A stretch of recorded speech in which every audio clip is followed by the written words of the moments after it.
This was going to be very similar, but it's for that new person that you've designated as the quality control person. Or if it's you as the business owner, you already have your training deck already built out that has all of the information in there. So you'll become more familiar with the process and you can handle it.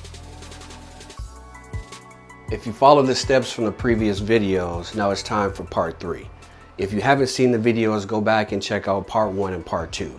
So this is when we get to the quality assurance procedure, the Build Your Business Health Check Program procedure, the procedure that you're writing for yourself to know exactly how you need to evaluate the processes within your business.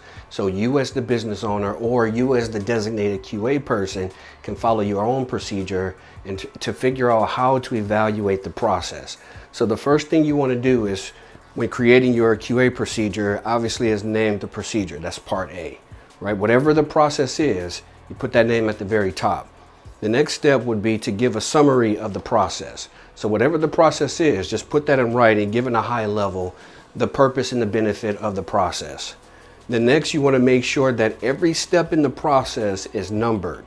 So you have all the numbers here, and then the next step would be write out each step.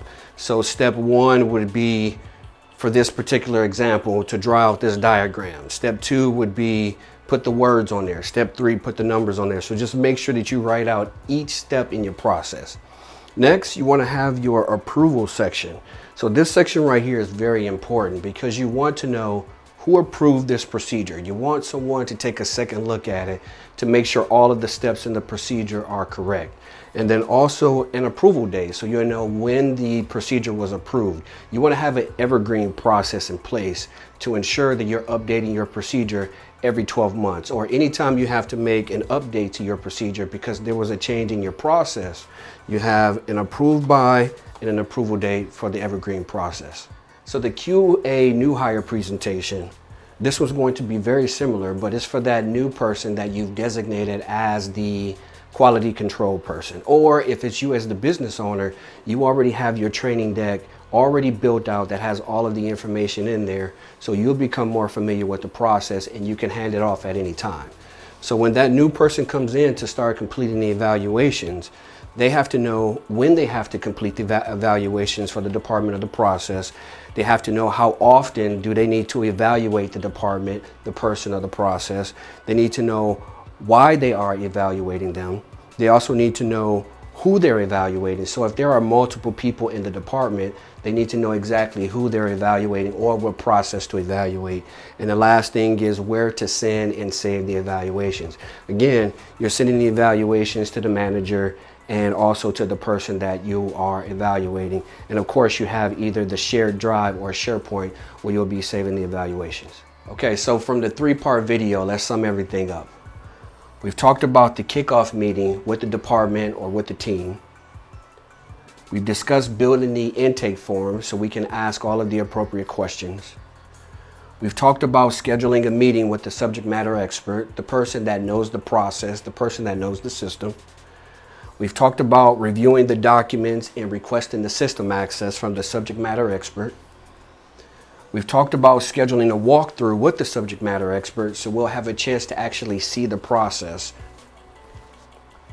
We've talked about building the evaluation form, so the form that we're going to use to evaluate the process or the person.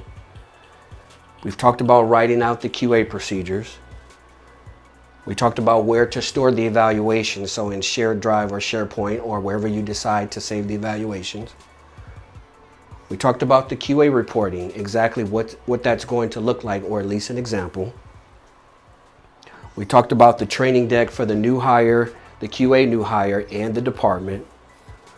We also discussed the dashboard, so that dashboard would be for senior leaders or for management. So at a high level, they'll know how the processes are performing and how the employees are performing. So now we just have to continue the evaluations, continue the reporting, repeat the process. So we just finished up an overview of the 12-step process when building out your business health check program, also known as your quality assurance program.